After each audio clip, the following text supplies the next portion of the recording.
publicly optimistic, happy, wonderful, joyous events. Publicly endorsed his... I've thoroughly enjoyed them. I've even spoken of them. You endorsed him for president, and you attended his election night watch party. I did. And you consider Trump to be your mentor, correct? No. He's not your mentor? No. But he... Sorry. He is somebody who you want the support of. And you have the support. Yes, I do. I think he's a very, very brave man. Because you are getting ready to run for Prime Minister of Great Britain, correct? Oh, I've been trying for years, yeah. And as it stands right now, you head up a party. How many seats in the Parliament are there? 651, if you include the Speaker, that is. 650, yes. And how many are a part, how many seats does your party hold? How many seats do the opinion polls say we're going to get next time? Is that your question? No, I mean, I the see. numbers don't lie. You only have 4 seats, right? I'm afraid so, yes. And so you are indeed the leader of a fringe party. Oh, I'm a fringe, all right. Don't worry about that. Yes, absolutely. Everything I've ever done. And as a fringe party leader seeking to run for Prime Minister of Great Britain, you need a lot of money in order to blow up like the MAGA movement has blown up. What you need is a message of truth and a message of hope. And well, you need money also, right? Well, money's helpful, but it's not the primary thing you need. So the first thing that came out of the chair's mouth this morning during his opening statement had to do with Elon Musk. Yeah. And you're carrying water for Elon Musk today, aren't you? From what I can see, Elon Musk is abusive about me virtually every single week. But it's a free country, so, well, I mean, but you never stop trying to ingratiate yourself with him. Wrong. Well, I mean, wrong. You are familiar with the fact. No, wrong. You are familiar with the fact, Mr. Farage, I have had a public fallout with Elon Musk. That Donald Trump's campaign benefited to the extent of $250 million from Elon Musk. Well, I mean, how much? You are familiar with that, correct? How much did Mr. Zuckerberg give to the Democrats? I mean, this is what happens, and people are. Well, he didn't give any money on Musk. Let me be clear. To the Democrats. He was sitting behind Trump with the rest of the tech bros, and you are here today to impress all of those tech bros, including Elon Musk. Isn't that correct? I'm going to answer your question very, very honestly. You need money from Elon Musk in order to get elected Prime Minister of Great Britain. That's the bottom line. Isn't that correct? We consider all day, as long as the chairman allows us. I don't mind. I had a very public falling out with Elon Musk. But you're still trying to get some money from him, though. Over a political issue. It's not about the prior disputes. I'm sorry, you're trying to ingratiate yourself with the tech bros by coming over here and trying to... Can I get a cup of coffee or something? And you're arguing... We'll be here a long time. What you're arguing is that the citizens of Great Britain should pay a tariff if these tech companies are not allowed to violate the laws of Great Britain. No, I'm not. That was a falsehood put out by the British Prime Minister today. You didn't say in your Prime Minister's questions. I have never... In your statement? I have never suggested any of the kind. You don't call for tariffs as tools to force Great Britain. Very clear. My statement is very... You are not calling for... It might surprise you. You are not calling for... It might surprise you to know... Tariffs and trade sanctions? Trade, you may not know this, but trade between our countries is actually rather important. You are the biggest investor in our country, and we're the biggest investor in yours. And the gentleman from Georgia has expired, but the gentleman should be able to say some kind of response. Here to the United States. Regular order, Mr. Chairman. He's been rude, he's been disgusting, he's been hilarious. Hang on. No. The gentleman's time has expired. I feel like we should give Mr. Farage a chance to respond to one of the many questions he was not allowed to respond to. So we'll give you 30 seconds, Mr. Farage, and then we'll move on to our next one. Because I know Mr. Farage does have to leave in about an hour, so we want to get through as many members as we can. Number one, I had a public fallout over a political issue with Elon Musk. I can't be bullied by anybody. I haven't changed my mind. Last time I looked, he was being spectacularly rude about me yesterday. That's life. If we believe in free speech, we live with it. What I have made very clear. Fixated on. What I have Hang on, made. hang on. Sorry, no, this is my turn, I think. Yeah, you got another Thank you, 15 Mr. seconds. Chairman. What I've made perfectly clear in this paper is the situation we've got with successive pieces of legislation, including now the Online Safety Act, is a danger to trade between our countries. Yep. And allies and friends and trading partners have honest conversations with each other. I hope many American companies and politicians have honest conversations with the British government. I've not suggested sanctions at all in any way. Good luck on your race. The gentleman from California is recognized. Thank you, Mr. Chairman. First, I'd remind my colleague from Georgia that President Trump was openly nominated after decisively winning the primary votes across the country. That's in open contrast to the Democratic nominee, who has decreed the nominee of her party in spite of the fact she did not receive a single primary vote. So I would be a little careful if I were him about talking about coronations.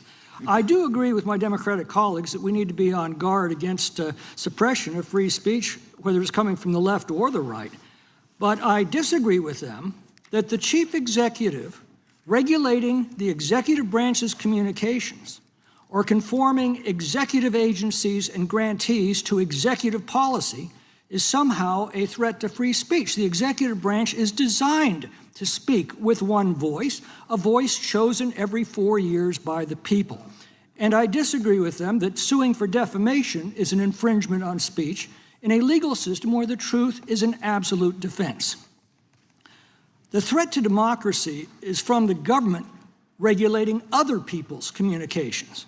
Now, we're now discovering that the Biden administration used the FBI to pressure tech companies to censor the communications of the American people over a free discussion of everything from COVID policy and origins, the Russian collusion hoax, Biden family influence peddling, climate change. I myself was the victim of this censorship when I warned of the damage that the COVID lockdowns were causing. Now, democracy assumes that the best way to separate truth from lies, or wisdom from folly, or good from evil, or love from hate, is to place the two of them side by side and then trust the common sense and good judgment of the people to know the difference. But this assumes that the people have full and unfettered freedom to express themselves and to challenge the claims and opinions of each other. Now, some of our colleagues seem to be suggesting that we should transfer that prerogative from the people to the government. That's the very definition of authoritarianism. Mr. Farage, what are your thoughts? Yeah, I agree with that. I think you know, we are, as citizens, we should be free to make our minds up, to express our opinions, to a large extent to make our own mistakes, provided, and we all know there's a limit to free speech. You know, the professor talked about incitement earlier, and of course, you know, we would be absolutely joined together on that. We don't want incitement. We don't accept incitement. And if people put out something irrational or insightful, but very quickly put their hands up and apologize and learn their lesson, that's kind of how the world is. I do not want government to be the arbiter of what I should think. We have a word for that. It's demos kratis, rule by the people. So yes, democracy. I'm with you on that. I also agree with you that COVID, I touched on this earlier, it was during COVID when rational debate about many important issues, be it mask wearing, be it lockdowns, rational debate on these things was frankly stamped out, and this was supported by big social media companies, many, not GB News obviously, but many TV stations, etc. It's a very dark period that we're coming out of. In this country, what we're discovering is that was being done under pressure by the FBI, directed by the executive branch of the government under Joe Biden. But just briefly, how did this happen to the UK and the EU, and what lessons should we be drawing here today? Well, we joined the EU half a century ago, or the EEC as it was then called. It was a huge mistake, in my opinion. We forgot about common law, the kind of law that you guys have always enjoyed too. We sort of gradually transferred to a European way of thinking. We incorporated a Human Rights Act, which kind of meant really that, you know, as opposed to being born free, under a human rights regime, the state gives you your rights, for which you're supposed to be incredibly grateful, but they can take them away whenever they like. So we lost our bearings. The UK lost its way. It became obsessed about doing things a European way, countries, frankly, that don't have that history of liberty, freedom, and democracy that we do. Just finally, what do you see as the shape of things to come? Are we going to regain these freedoms or lose them? Well, ultimately, the people have to get what they vote for. And one of the reasons that we are seeing an extraordinary political revolution that is happening in parts of Europe, and if you believe the polls, what is happening in the United Kingdom right now is we want a government that comes in and gets rid of all these laws and starts again. And starts on the basis, yes, we want to try and protect kids, and we will do whatever we can that is practical to protect kids from serious harm online. But we will get back to the idea that I could insult you, you could insult me, Mr. Raskin and I can have our chats, but we do it, in a spirit that's not insightful and in a way that honors those who built our great countries. Thank you. Thank you. Gentleman yields back. Well done. The gentlelady from Washington is recognized. Thank you, Mr. Chairman. It wasn't too long ago that Democrats and Republicans on this committee together agreed to undertake a 16-month investigation into the anti-competitive practices of big tech companies. I represent many of them in Seattle, and proposed bipartisan legislation, which actually passed this committee, to restore fairness and competition for consumers and small businesses. That included the American Choice and Innovation Online Act, or ACOIA, which included similar common sense structural solutions to what the EU included in the Digital Markets Act. And it was a real recognition that these big tech companies are squelching competition and innovation, and that hurts consumers. It's a big turnaround then that suddenly the Republican majority wants to do something as absurd as use trade negotiations to help bolster big tech in Europe when EU has undertaken the very smart solutions that fight back against big tech monopolies and protect consumers and small businesses. Maybe it's linked to the fact that these big tech companies are now pouring money into Donald Trump's campaign funds. I don't know. Maybe it's because they're making all kinds of deals to screw consumers and preference giant corporations in exchange for campaign contributions and a 24-karat gold plaque to Donald Trump, like the CEO of Apple just recently did. It seems to me that the Republican Party has suddenly turned its back on small businesses, on competition, on innovation, and yes, even on free speech, which is apparently the topic of discussion today. In fact, one of our witnesses here claims to represent, one of the Republican witnesses claims to represent small and medium-sized app developers, but his organization gets more than half of its funding from Apple, the very giant corporation that those same small and medium-sized app developers are trying to fight. Make it make sense for me. Now we have this hearing centered around so-called free speech and so-called censorship, not here in America, but in Europe. Well, what about right here at home on U.S. soil, the censorship by the Trump administration, the Republican Party, on anything that they don't agree with? Let's just take a recent example. Ramesa Ozturk, a PhD student at Tufts University, wrote an op-ed in the student newspaper calling for the university to divest from Israel. It was a simple exercise of her First Amendment free speech rights. She committed no crime, she didn't bully or harass anyone, she didn't incite violence towards anyone. Action was totally peaceful. And yet, what happened? In March, the Trump administration revoked her student visa, sent masked men to kidnap and disappear her, forcing her into an unmarked car, and detained her for 45 days. Professor Kaye, how does this kind of abuse, utilizing the immigration system, in this case for now, can extend to U.S. citizens, to green card holders, to anyone else? How does this hinder the free speech rights of all Americans? Well, we've seen already that American citizens have been caught in the enforcement of immigration laws over the last, and outside of the immigration laws over the last several months.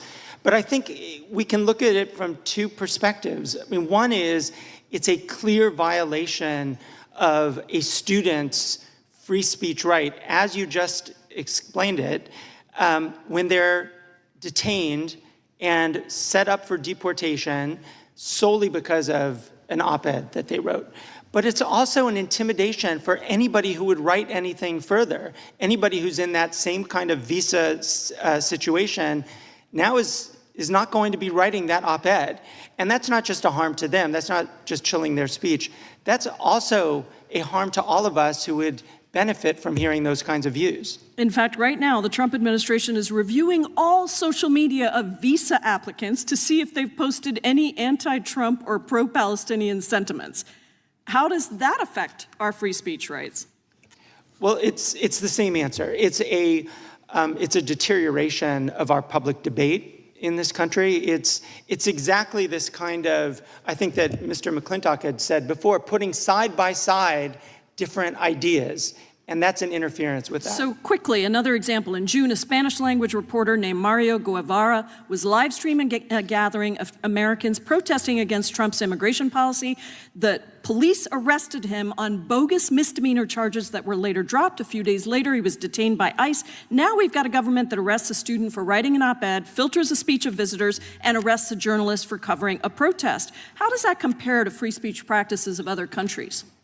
Well, it does compare with authoritarians who regularly use law enforcement in order to transform journalism into a crime. This is a major global censorship problem, and we're seeing it in Georgia.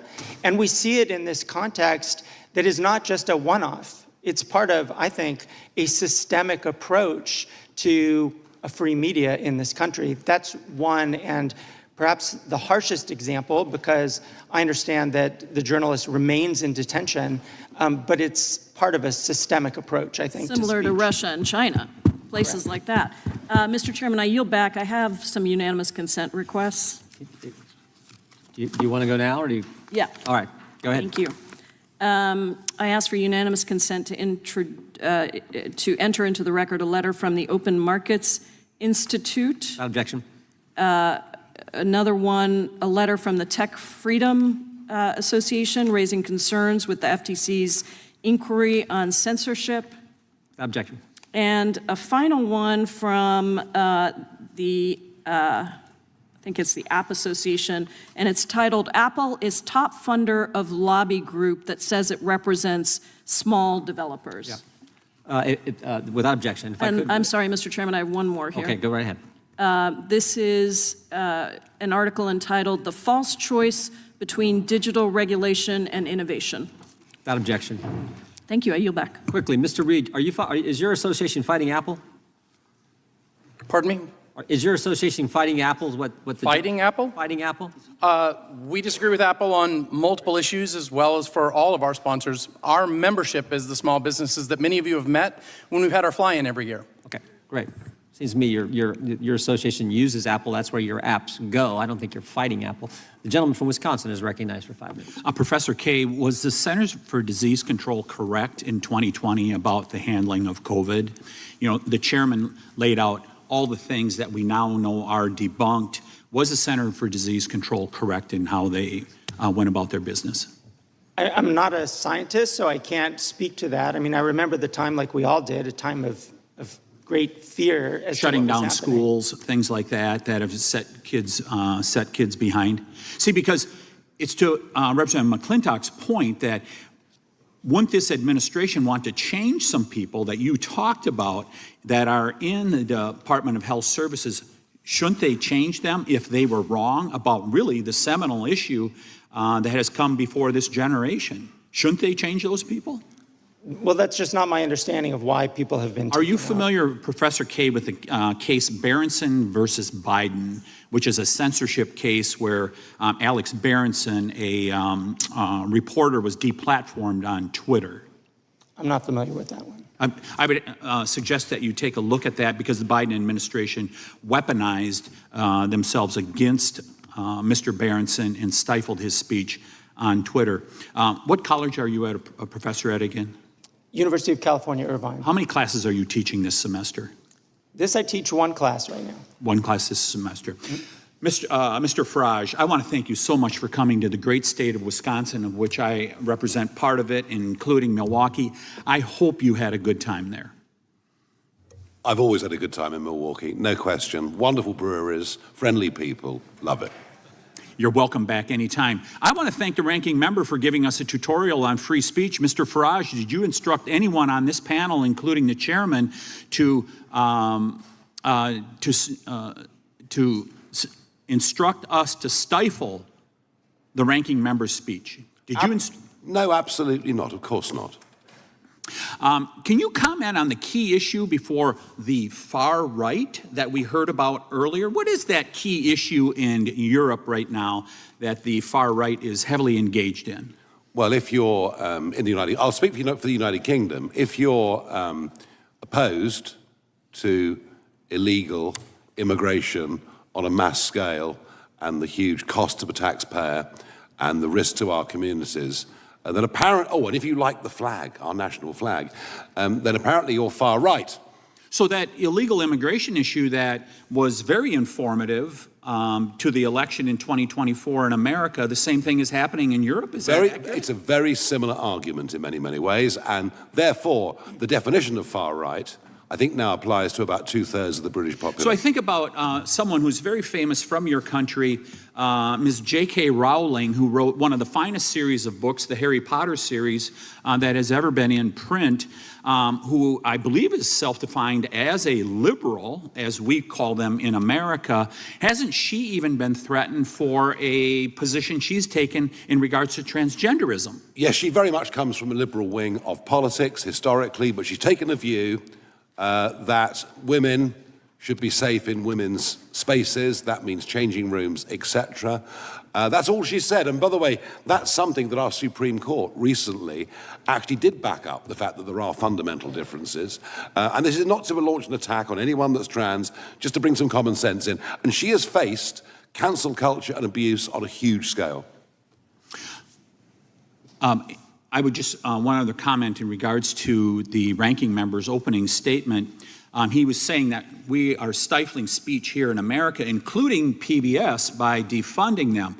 I would suggest that the ranking member look at the news that came out in the past week. It is very good news for PBS, where the Ford Foundation and other foundations have said they're going to put in tens of millions, if not hundreds of millions of dollars, to make sure that they stay on the air. Protecting the American taxpayer, I think that is a great thing that we were able to do with the One Big Beautiful Bill. Final question for Mr. Price. How is the problem going to be fixed, and can America help?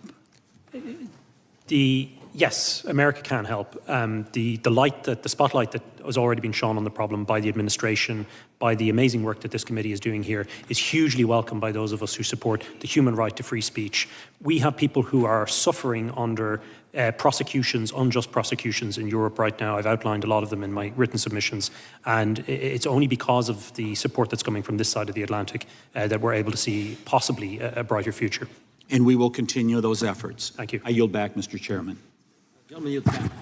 The gentleman from Maryland is recognized. Thank you, Mr. Chairman. You know, when I was a professor of constitutional law, I used to teach my students that freedom of speech is like an apple.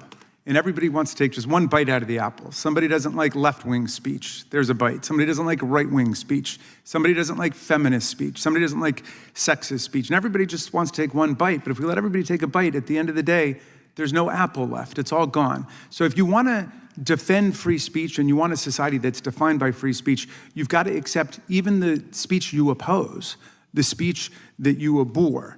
Now, Professor Kaye, we want to try to bring some objectivity to the conversation. I looked up the Reporters Without Borders rankings of every country in the world, according to press freedom. Norway was #1. North Korea was number 179. It's like a totalitarian dungeon. The UK was number 20. The US was number 57 under Trump, down from 45, where it was before. Russia, which some people here lionize, was at 171, right? So if we were going to undertake a serious study of the state of press freedom all over the world, for example, where should our focus be? I appreciate that question. I have a very long list that I could highlight. But just tell us methodologically, quickly, how we should go about doing it if we wanted to undertake this in a serious way. Absolutely. I mean, I would really use the lens of what do we need as a democracy in order to be well-informed in order to make choices about our democracy, to make choices about our health. What do we need? We need an open press. We need open government. We need access. We absolutely don't want to see websites scrubbed, as this administration has done. So I would look at it through that lens, through the lens of what we need in order to have a democracy. Gotcha. Mr. Farage, first of all, to be called charming by you, a man of your evident erudition and dazzling brilliance, is undoubtedly a Lifetime Achievement Award for me, so I will hold it closely. But I wanted to ask you about your commitment to the freedom of speech universally. I think it's a principle that you advocate for everyone, not just for people who are in your party or people you agree with. You said that there should not have been a protest against the Gaza war in the UK. And then when it went ahead, the police refused to shut it down. You called them gutless for not shutting it down. Do you regret having opposed that, given that there was no violence there and there were 700,000 people who wanted to express themselves that day? I have not opposed people standing up and protesting in favor of people living in Gaza at all. There was one particular day, and it was the Sunday nearest November the 11th, which was when we had big memorial services in London, and I think a march being allowed to go ahead on that day would have been a mistake. Any other day, fine. Oh, I see. Who gets to decide that? Well, I think actually something that is embedded in the country, something that is absolutely fundamental to That's why we have a written constitution. You might take that idea back to the UK with you. Well, because the freedom of speech applies 365 days a year here under the First Amendment, not 364, 363, depending on some politicians heckling the government and telling them to shut down free speech. We have allowed mass pro-Gaza demonstrations in London, weekend after weekend. No thanks to you. All right, let me change. This was let me try another one. particularly sensitive day. That's all. I got you. It was a sensitive day. And I thought that's what the freedom of speech was about. You have a right to engage in speech that other people consider offensive or insensitive. But in any event, you've made yourself clear, Mr. Farage. 64 days a year if they want. You've made yourself clear to your constituents in Claxton today. Let me ask you this. You've banned journalists from your political events that you disagree with, haven't you? No, in fact, I'm the only political Really? leader At your in Britain. convention, you didn't ban journalists and revoke their credentials? You know, I take, the average press conference, I take 25 questions. No, that wasn't my question. Mr. Farage, we're politicians, so we see what you're doing. I'm asking you a direct question. Well, thank you. I'm very pleased I'm asking you a direct question, and I hope you can answer it. Why do you ban journalists who oppose your views from coming to your events? Why did you tell your party, why did you tell the local government not to do interviews with your local newspaper? I'm the most open person to any journalist. Undoubtedly, you're the handsomest man in the world. But I'm asking you a different question, okay? That's not my question. My question for you is, and it's legit, why do you ban journalists that you disagree with from your political events, like from your convention? I don't. Okay, and you say you've never done that? I can't think, if I go back the last 25 years, I can't think of banning anybody. But I mean, maybe somebody else did. But look, I see. It was somebody else who did. I repeat the point. I take more questions. All right. From journalists. Do you have all any the other objections? leaders added up together. Okay, Mr. Price, let me ask you. You're an honest man. Do you have any objection to the things you've heard about what Donald Trump is doing in the United States of America, going after law firms, for example, banning them from federal buildings and federal courthouses, stripping them of security clearance, saying they can never get federal jobs or contracts because he doesn't like something one of the lawyers at the firm did? Do you think there's a First Amendment problem with that, as our courts have found? There's a lot of information you've put into that. It's good to talk to you again after London. Yeah, have you followed that at all? I haven't. I have to be perfectly honest with you now. Okay, do you have any problems with anything Donald Trump has done with respect to free speech and freedom of expression in America? Or you just haven't followed it? I'm not as well. There are plenty of people here better informed on American matters than I. And we are. So thank you very much. And Mr. Chairman, thank you for your indulgence. I yield back. I think the gentleman, my guess is Mr. Farage takes press questions probably as often as President Trump does. These are two guys who aren't afraid to talk to the press and take any question that comes to them. We've seen that display time and time again. The gentleman from California, Mr. Kiley, is recognized. Thank you, Mr. Chairman, and it was an honor to be with you and the ranking member as we had the chance to see firsthand what's going on in the EU and in the UK. Maybe this Raskin Farage show could become a recurring event. It's gotten very interesting on both occasions. But I'd actually like to direct my questions to you, Mr. Price, at first. It's good to see you again. I think that those of us on the trip were really alarmed by the ways in which the tide is turning against free speech in the UK and the EU. And I think that there actually was quite a bit of bipartisan agreement among the members of our delegation on a number of these issues.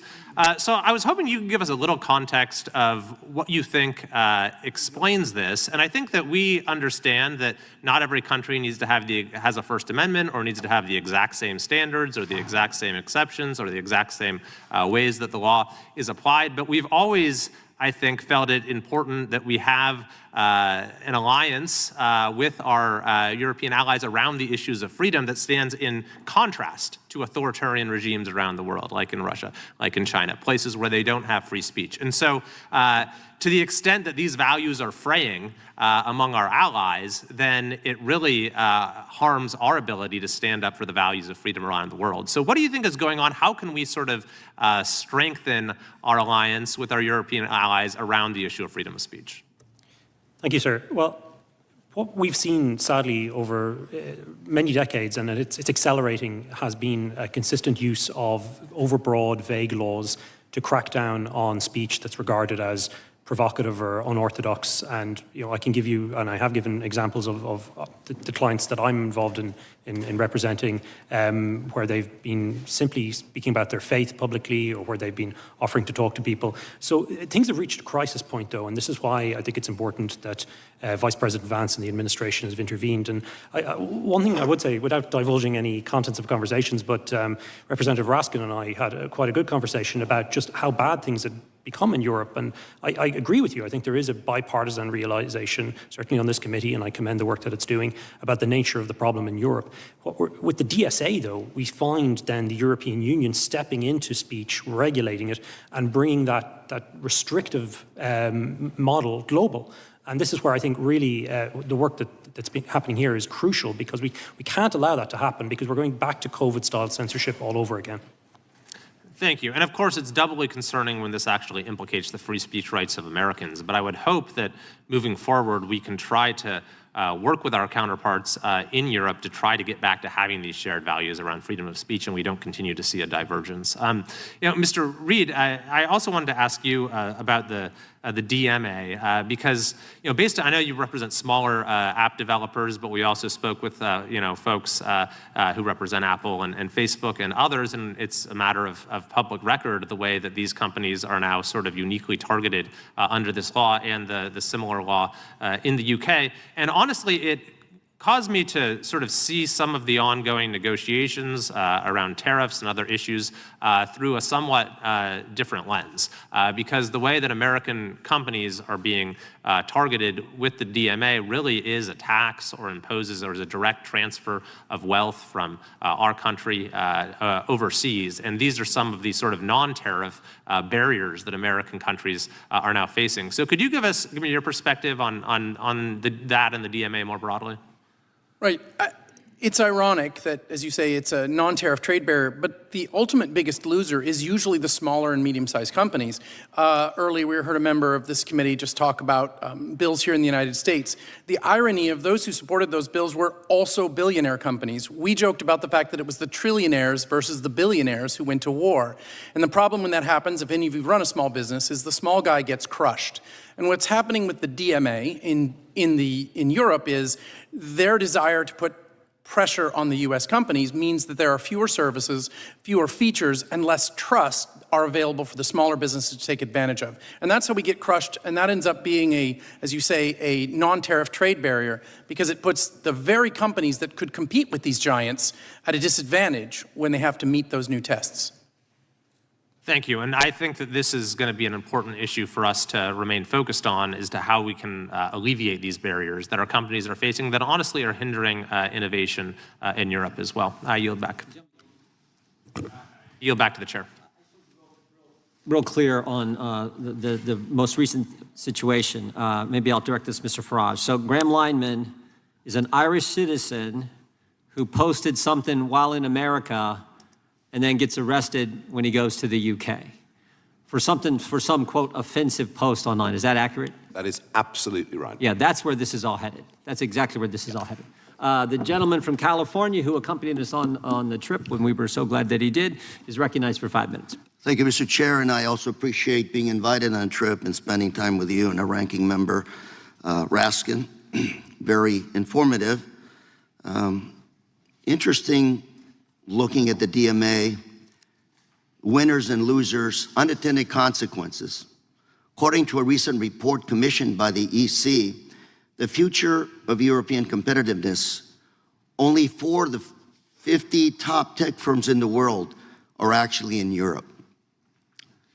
As a Californian, I found it very interesting that a lot of the European entrepreneurs move out of Europe, move to the US, specifically California, to grow, and then possibly move back to Europe.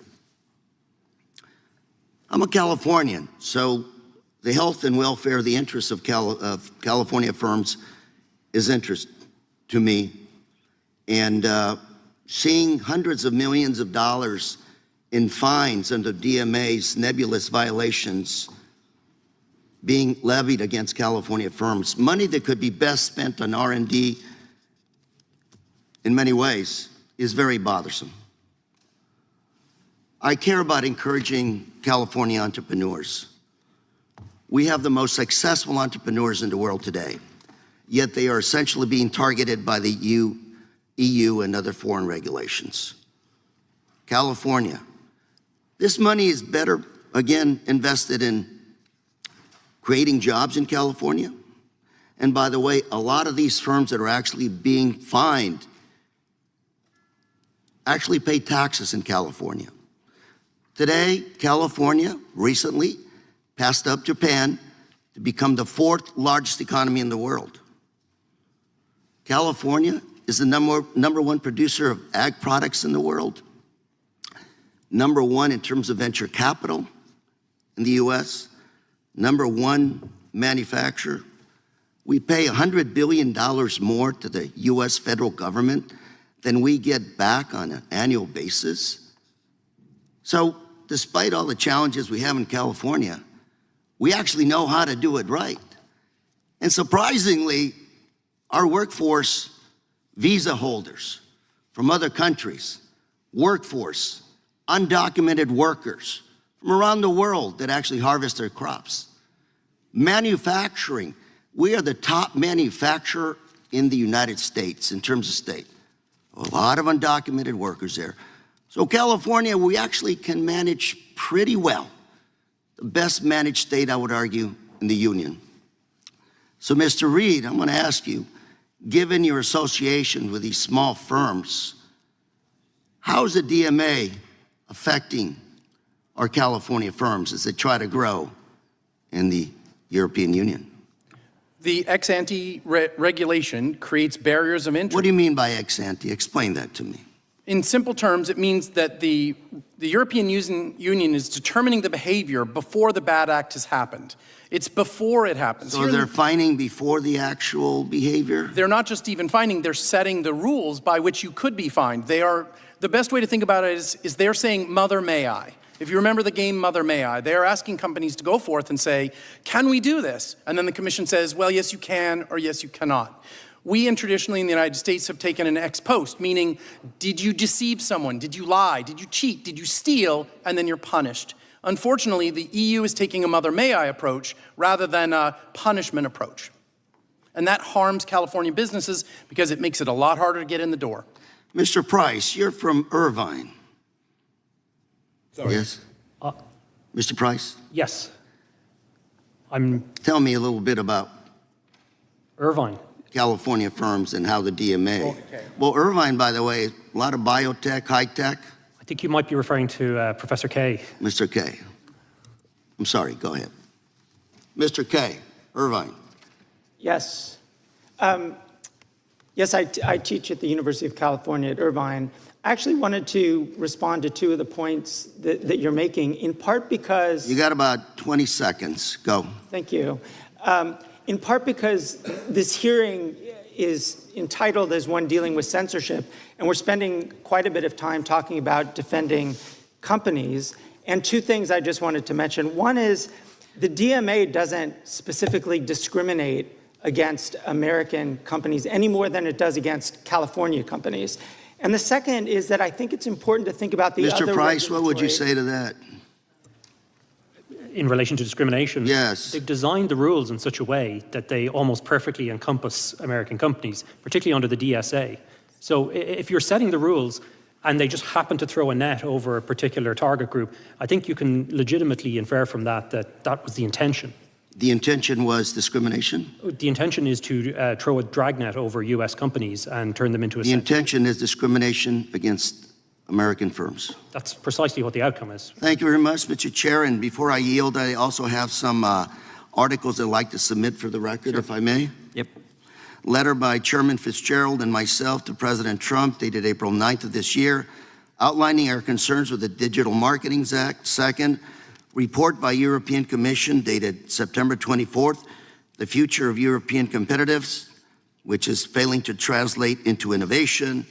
Third article, statement by the Chamber of Progress, dated February 10th, how Digital Markets Act has become Europeans' digital curtain. Number 4, article by the Information and Technology Foundation, dated June 30th, 6 ways the DMA is backfiring on Europe.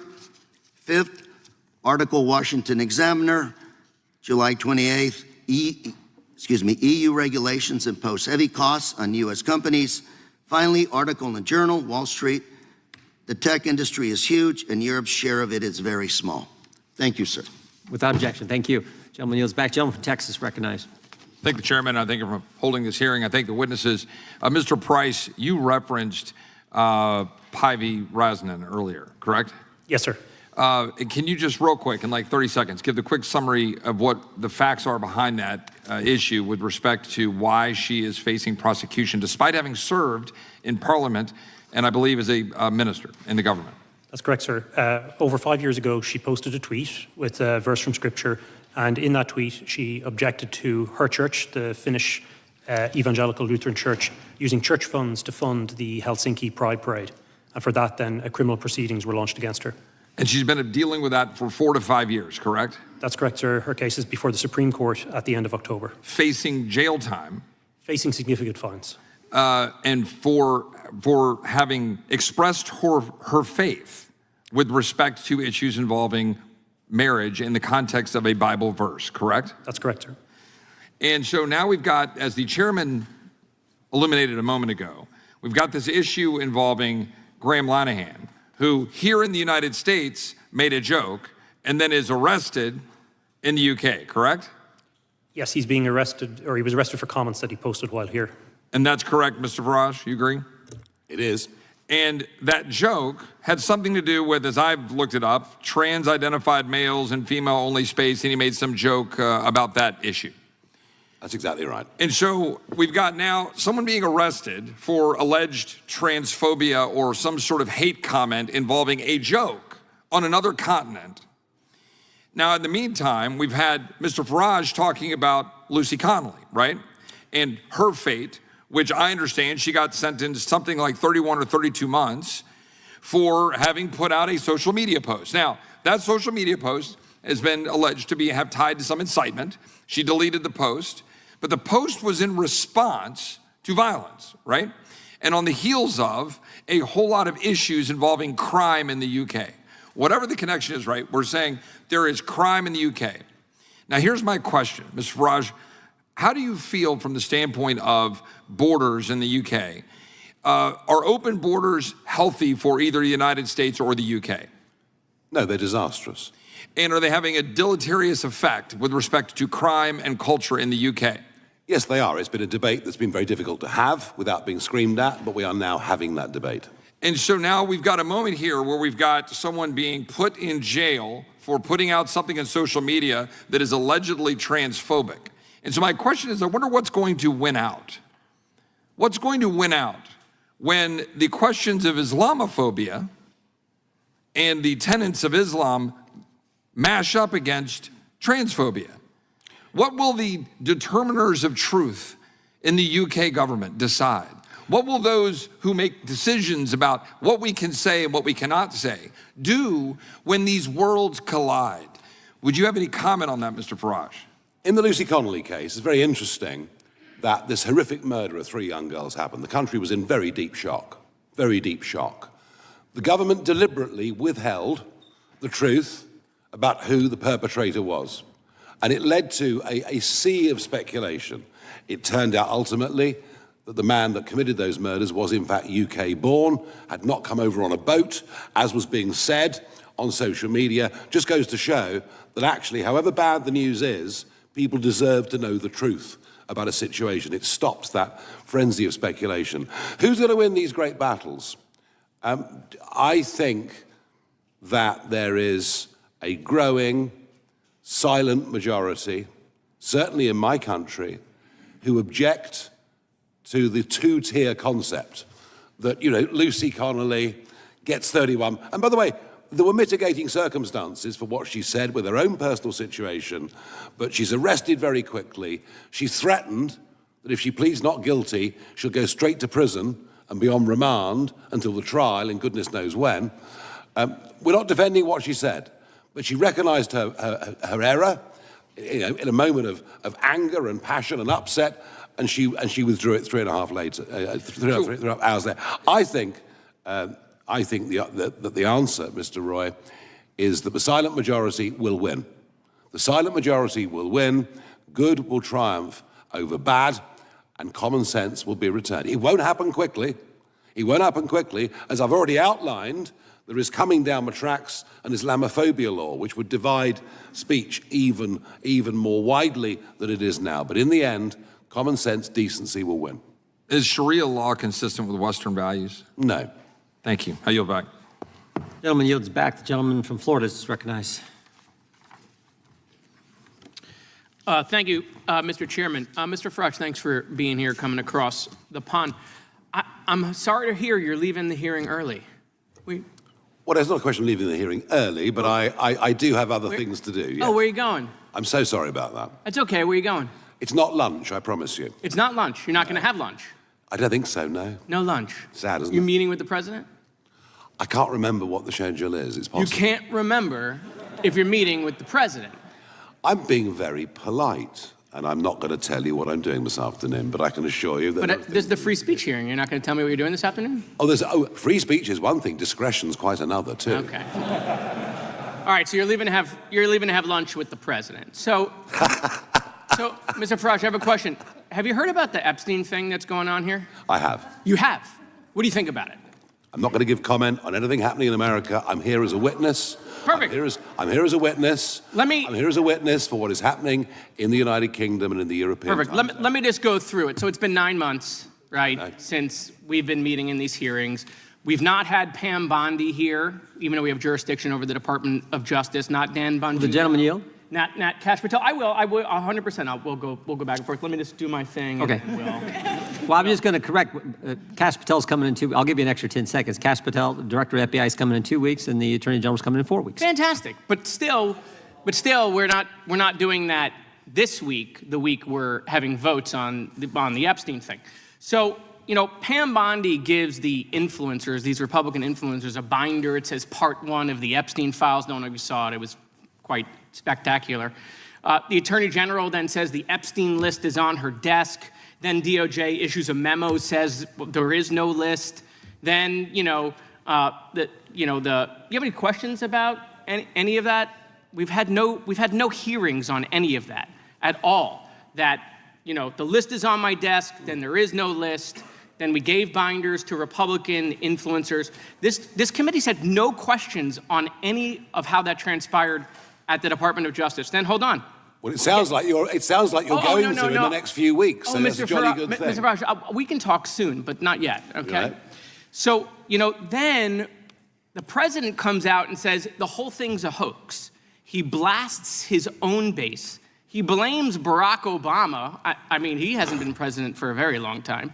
Republicans then in committee vote against the release in the Rules Committee. Then Republicans refuse to go back in the Rules Committee because they're getting blasted for their vote, getting crushed by their own base.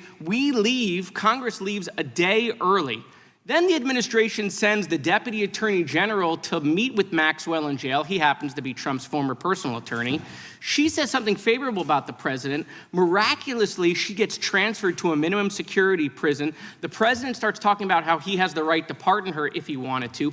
The leaks to the Wall Street Journal then stop. We come back from break. We have the Massey petition. Comer does a document dump where 97% of these documents are already public. How long has he had those documents? Why hasn't he released them for the last 6 weeks? Does it the day of the vote. Then Republicans drop a non-binding resolution trying to kill the Massey discharge petition. The White House said passing the Massey discharge petition is a hostile act. Wow. That's a lot of distraction and deflection and misinformation. Wait, passing a discharge petition to release the Epstein files, the White House said would be a hostile act. Nope, we have no questions about that. But why? Why is it that we're spending so much political capital to keep this list from coming out? You think the list should come out? You think we should know the people who dealt with Mr. Epstein, Mr. Farage? I thought I was coming to a hearing on free speech, not process. Oh, but listen, but here's the And good... That sounds like you're discussing process. No. Do you think the list should come out? I have no opinion on it. I don't know at all. So we have victims that were sexually abused by potentially people in power, and we don't know who's on the list. I'm very happy. Hold on, Mr. Farage. We don't know who's on the list. We don't know. We don't know who's on the list. We don't know if the president is or is not. I'm not going to say he is or isn't. I'm just going to say these are weird behaviors. We don't know that there aren't other people in Congress that are on the list. Right? We have no idea. Do you think the list should come out? You think people in power should be held to account for these victims who have been sexually abused and assaulted? You think the list should come out? I think that I'm very happy to come to a different hearing where you talk about legal process. Okay. But today, Will the gentleman yield for a quick question? will Were you aware that he has already called for the Epstein file to be released? It has been reported that he has called for it to be released. Oh, yeah, right here, just to refresh your memory. Yeah, but I happen to have this. But that's not How what random. But that is not. Look, you can ask me if you like about Do you agree social with security yourself? policy. Do you agree with yourself? We are here to discuss free speech. Hold on, it's awkward for your lunch after this? Do you agree with yourself? No, it isn't at all. Okay. Mr. Chairman, I'm just curious. This committee has jurisdiction over the Department of Justice. Yeah. Why have we allowed Comer to cover this up for the last couple of months? As I said, why is this committee not I taking said 6 weeks ago that we will have the FBI director in, we will have the Attorney General in, and we are doing that in 2 weeks. You can ask you can go through that whole list. That whole list, you can do whatever you want to do with, I got lots of questions for the FBI director, including the whistleblower who came forward and told him that Adam Schiff leaked classified information. I want to ask him about that as well as the issues you all want to ask him about. That's why he's coming, so we can ask all these questions and follow the process, as Mr. Farage just talked about. Mr. The Chairman, gentleman from Virginia. unanimous consent. Unanimous consent? I'd like to enter the political article into the record that Mr. Farage said the Epstein file should be released. Without objection. The gentleman from Virginia is recognized. I thank the chairman. I want to talk about censorship tools that are being used by Europe and protectionist measures that have major consequences for U.S. companies and free expression worldwide. I'm glad to have you all here to get your views on those issues. Mr. Farage, you've called the Online Safety Act a borderline dystopian censorship regime, and many agree, including myself, that the law badly overreaches. One of the most serious criticisms is that it empowers Ofcom to undermine encryption and open the door to not just government surveillance of posts online and public statements, but private messages, raising alarms not just in the UK, but beyond UK borders.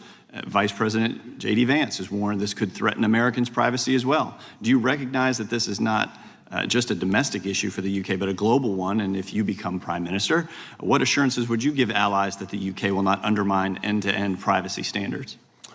You have my absolute word that a reform government will repeal the Online Safety Act and will go right back, actually, to legislation back to 2010, under which these whole concepts of hate speech have begun to be interpreted in UK law, and we will do that. Do we want to protect kids? This is the big question. Yes, we do. We need to find means, we need to find ways. I half suggested earlier that hardware could be part of the solution, but yes, we want to protect, to encourage and let free speech flourish. You've said Reform UK has access to some of the best tech minds to design alternatives. How do you propose to balance protecting children without scanning private messages or weakening encryption? I think, well, as I said, look, I don't have all the answers to this, but the British Prime Minister says he has got the answers to this. Well, if it's about protecting kids, why does the legislation give Ofcom the most extraordinary and frankly arbitrary powers? And why is there the establishment under the Act of an elite police force unit to monitor what is said online? So, you know, it's far better to be honest and say we don't have the perfect solutions than to pretend we have with legislation that is a sledgehammer that misses the nut. Thank you. Mr. Price, the EU's Digital Services Act imposes liability for so-called systemic risks. How does that chill religious or political speech, and do you see conflicts with First Amendment principles? That's correct. The systemic risk provision, I think, constitutes a form of content moderation that they're misrepresenting, frankly, in their letters to you. And where the systemic risk provisions talk about, in fact, damage to what they call civil discourse. And we've already seen prosecutions, including clients of ours, who have been prosecuted for, among other things, praying silently, discussing the differences between Christianity and Islam, tweeting a verse from the Bible. So if these constitute systemic risks to civil discourse, the EU has the power in terms of this content moderation provision to step in. Damage to civil discourse seems a little broad, doesn't it? Absolutely. Mr. Reid, the EU's Digital Markets Act and the UK's Digital Markets Competition and Consumers Act are sold as pro-competition, but don't compliance costs just burden small app developers? Absolutely. The problem is that it's interesting, as you talked about, how do you do a better job? You asked, how do we do a better job to protect children? One of the ways we do it is by empowering parents to be good parents. And one of our deepest concerns is by removing some of the capability of the platforms to curate and provide information to parents about what applications do through a clear, forward interface that they see every day that's useful. It makes it harder to parent, harder to know what apps are on your kid's device, and harder for you to control it. So we absolutely see that not only are there problems with it on encryption, which we agree with you 100%, but we also think it weakens our ability as parents to be in charge of the devices our children are using. Yeah, these rules don't help parents, consumers, if you will. They just shift power from platforms and from parents and from consumers to regulators, correct? Correct. Do these regimes create a level playing field for U.S. firms, or do they advantage European competitors at the expense of American innovation? Well, the original thought behind the DMA was that Europe had not been successful in creating their own industry, as was alluded to by several other members of Congress, and Congressman Correa noted it as well. Europe's economic potential has slowed while the United States has grown incredibly. We've gone from almost equal in 2008 to a 50% increase in the size of the US economy between 2008 and now. And we think a lot of it comes from the small technology companies that have been creating amazing devices, amazing products, amazing applications that you're all using. And we are disappointed that, that there aren't the same opportunities for the US, for our EU members. Thanks, I yield back. Gentleman yields back. The gentlelady from Pennsylvania is recognized. Thank you, Mr. Chairman. You know, for years, political extremists, including some of our colleagues, have claimed without evidence that so-called conservative speech is being canceled. But the speech at issue is not conservative political speech. It's hate speech, including incitement to violence, threats and harassments of particular people or groups, and lies about almost everything from election results to health care. And there's nothing conservative about any of that. So today's hearing appears to be one more attempt by these extremists to claim victimhood, promote falsehoods, and normalize radical ideas, all while attacking others. Today, our Republican colleagues claim that our European allies pose the biggest threat to Americans' free speech today. Seriously? There's an all-out assault on the First Amendment in the US, but it's coming from inside the House, the White House, the executive branch of our own country. For the past 8 months, our Republican colleagues have done nothing but cheer on the administration's un-American attacks. Because the truth is, they're all for free speech, but only if it's the speech they agree with. I'd say if you really want to talk about censorship, let's talk about how this administration, with the support of our MAGA colleagues, has tried to strangle speech and ideas that it doesn't agree with when that speech comes from the free press, college campuses, law firms and judges, library books, the Smithsonian museums, responsible investors, scientists, dedicated employees with deep expertise, and more. We've seen this White House use executive orders, threats and intimidation, illegal withholding of federal funding, raids by masked and armed police, and even sending military troops onto American streets to shut down opposition to this administration's policies. Professor Kaye, you are an internationally recognized expert on freedom of expression and have studied the growing assault on free speech and civil society around the world.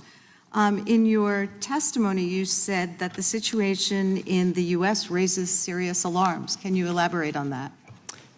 Yes, well, thank you for the question. Everything that you just mentioned is alarming. The assaults on the press, on universities, on public protest, all of those things, I think, are the kinds of things that historically the United States has fought against. So all of those things are very problematic. And I think that one way to think about them, perhaps, and it's useful in this committee, actually, in the context of this committee, is to think of those things that the Trump administration is doing as a contrast to something like the DSA, right? So the DSA sees a problem, which I think is a problem shared or perceived on both sides of the aisle, which is massive platform power and also the kinds of content that you alluded to. But the DSA doesn't create any new rules that allow either the European Commission or countries to censor. It is a transparency regime. It's a risk assessment regime. It's actually researcher access. It's actually a tool to give us information about what's happening online. That's in just sharp contrast to the kind of issues that we're seeing in this country, which are very much focused on criticism and content. Yeah, I think my colleague, Ms. Jayapal, talked about the fact that we had a very robust investigation of big tech in prior Congresses, which has kind of been shut down by a new alliance between big tech and the Republican Party. But it is about dealing with the real issues and the very real power that these big tech platforms have and trying to provide tools for ordinary citizens to fight back against disinformation or harmful content. Can you talk a little bit about that? Yeah, absolutely. I mean, if you think about one tool that the DSA offers, it's this assurance that individuals will be able to challenge, to appeal content moderation decisions. That is not something that is allowed or mandated by law in the United States. One other thing just to mention in this connection, I think Mr. Farage mentioned, and it's really just to highlight how hard some of these questions might be. Mr. Farage has suggested the possibility that hardware could be part of a solution to deal with children's access to harmful information. I think there's something possibly there, but it's another form of censorship. I think we should just recognize that restrictions are on the table in the United States, in the UK, elsewhere. I think the Europeans have adopted an approach that makes quite a bit of sense. Trying to get to as many members as possible. The gentlelady's time has expired. The gentleman from New Jersey is recognized. Mr. Farage has to leave in a few minutes, so we want to get as many members as possible. Thank you. Thank you, Mr. Chairman. Just before I begin, to my friend, he's not here now, Mr. Moskowitz from Florida, there's kind of an old trick in debating. When you're losing the debate on the issue, you change the issue. This is not about Epstein. It has nothing to do with that. And as the chairman so correctly said, the Attorney General is going to be here, the FBI director is going to be here, and we can talk about it till the cows come home. Second thing is, I believe it was you, Mr. Farage, that said, COVID changed our world. and in many ways, more than just a biological disease. What it did to us psychologically, governmentally, philosophically was really bad. And we're still not out of it yet because of what happened then. We're losing our freedoms. We are losing our freedoms, and it's not because of an American Congress. It's not because of American courts. It's not because of American Republicans. And I'm going to even say it's not because of American Democrats. It is due to bureaucrats in Brussels and in London, and in other places as well. It's wrong. It's un-American. I am unabashedly, and I think we all are here, hopefully, pro-American. We should be protecting our citizens. Instead, we're watching foreign bureaucrats come to our country and try to force United States companies to censor humor, satire, and news they don't like. It's backwards, it's bizarre, it's perverse, and it's weird. That's what we would call it in New Jersey. It's just weird, and it's not good. It's the opposite of everything that the United States of America fought for and stands for. And it's a globalist mindset. You know, we can all talk about the issues, but I'm going to keep talking about globalism versus American exceptionalism and individuality. I believe very much, sincerely, that the whole battle that's going on now with the right and the left, what's happening in Great Britain, what's happening around the world, what's happening in the United States, is very much that argument. Individuality, and in our case here in the States, Americanism, exceptionalism, or is it globalism?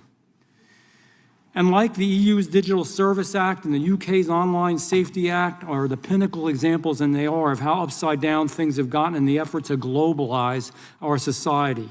And that is the ultimate showdown. It is resulting in our losing of our freedom, losing our influence, and the only winner here are some countries in Europe, Russia, China, and others. Europe is spending their time attacking American tech companies, dictating how our platforms operate, how our technology operates, and punishing people for exhibiting free speech. The European model, I'm sorry if I offend anyone, but it is wrong.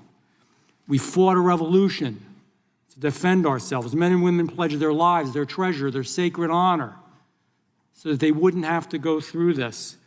And we never thought that Americans would be stripped of that. That's why this moment is so serious. It's more serious than most Americans and people realize right now. And you know, for generations, we thought if we were ever attacked, it was going to be a nuclear holocaust. We thought it was going to be the domino theory. We thought it was going to be world wars. We thought it was so many things. I maintain it's this. If we lose our First Amendment rights and our freedom of speech, we have lost everything and nothing else matters. And internet technology is being used as a vehicle to make this happen. So I have a question for Mr. Farage and Mr. Price. This hearing is really good, and I'm sure we're going to have some other hearings. But more than hearings and talking about it, what is it tangibly, this is a hard question, that we can do to stop it? What is it? Mr. Farage, I'll start with you. The debate we've had here, I mean, nobody here from any side of the debate has told me that the Online Safety Act is a wonderful piece of legislation. You know, right across the spectrum here, you're having your own internal debates about free speech in America, right, healthy, and what this committee is for. I want to make this argument. Yeah, I know these companies are very big and very powerful, many of the tech firms, but, you know, governments talk to each other, yeah? And it needs the American administration and businesses to have an honest conversation. Brussels, you won't get a hearing. They are fundamentally anti-American, frankly, and I was there for 20 years, I saw it. I do think there is a conversation to be had with the British government about the shape of their legislation and the impact it can have on American individuals, their liberty, and American companies. So I am calling for, as a result of what's happened, it's clearly got, the legislation's clearly doing the wrong thing. I think it is cause for proper intergovernmental debate. I hope that we have it. And by the way, we have censorship in America. Watch ABC, NBC, and CBS. I'm in the meetings. I'm in a discussion. I see and hear what happens. I watch, my wife has Channel 6 on, which drives me nuts at home, and it has nothing to do with the damn stuff that actually happened. And that's the truth. We have it already, and I pray to God we don't lose America. Mr. Chairman, indulgence, and I'll shut up. Mr. Price didn't get a chance. Quickly. Yes, sir. You talked about putting pressure on, and I agree that Brussels is a cold house for free speech. But a lot of the regulation is actually happening in my own country, in Ireland, in Dublin, where a lot of the tech companies are headquartered, their European headquarters. And it's the Irish Media Commission, or Commission na Meán in the Irish language, which is the ground zero really for a lot of this regulation. And here's where I think the US can do a lot, because there's strong bilateral relationships between Ireland and the United States, is to put pressure on the Irish government to stop the bullying of tech companies. And already X is in the Irish Supreme Court soon against the Irish Media Commissioner. So they're already starting the crackdown. So I would hope that you use your good offices here to put pressure on the Irish. Mr. Chairman, I have a point of parliamentary inquiry. Gentleman is recognized. Why is the witness leaving this hearing early, and certainly without? He has an engagement he told us about. This is not unusual. It's happened before under Democrat leadership of the committee, under Republican leadership of the committee. We're trying to get through as many people as we can. You've had many of your witnesses who did not ask Mr. Farage a question. Many of your colleagues, if you could have coordinated with them, you didn't go in order. We didn't necessarily go in order because we wanted to get as many people up front asking Mr. Farage questions. Could we ask him if he would be willing to stay for? It was totally up to the witness, but if the witness has to go somewhere, I understand. We were glad that he came. We were glad that we had a chance to visit with him in Europe. So you could have went on that trip and had a chance to interact with Mr. I wasn't Farage. invited, but next time. Oh, you were definitely invited. Everyone was invited from the Democrat side. The whole committee was invited. The chair now recognizes the gentlelady from Georgia for questions. And Mr. Farage, if you can stay longer, we would definitely welcome that. When I chaired this event in the Palace of Westminster, we had an hour for it because time was very tight, and that was perhaps the source of a slight disagreement Mr. Raskin and I had. A little bit of confusion on that. We would have given this. Each side got an hour, but the whole thing was limited to an hour. And then your side went, and then you called it off. I was given the instructions. This we've given 3 hours, and I apologize, but no, I can't stay longer. Okay. I could send the Constitution down to the White House for the president to read it. The gentleman is not recognized. The gentlelady from Georgia has 5 minutes to ask her questions while Mr. Farage is still here, and then he will leave when he has to leave. Thank you, Mr. Chair, and thank you to our witnesses today. Our First Amendment rights, as you can see, are definitely under attack. Words are very powerful tools, as you've heard them being used here in this hearing, and this administration has gone out of their way to retaliate against our students, news agencies, and others who express views that don't align with their extreme agenda. By using lawsuits, eliminating funding, and even going so far as to send out a memo with a list of restricted words that can't even be used. The actions of this administration have been ruled against in court time and time again by judges from both parties on a basis of abusing our constitutional rights. From freezing funding for colleges because they do not bend to this administration's will, to removing programs that are designed to expand student understanding and access in education, which I'd like to add, increases future opportunities for our Republican constituents as well, and using federal investigation powers to retaliate. We are watching the First Amendment be manipulated in ways that this nation hoped that they would never see. Hear it from the judges who have ruled against government bullies who attempt to violate the rights of the American people.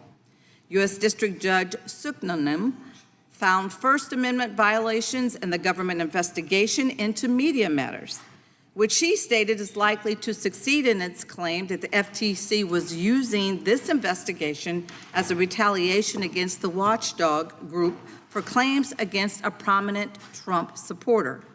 A clear violation of First Amendment protections, and the cases, they just go on and on and on.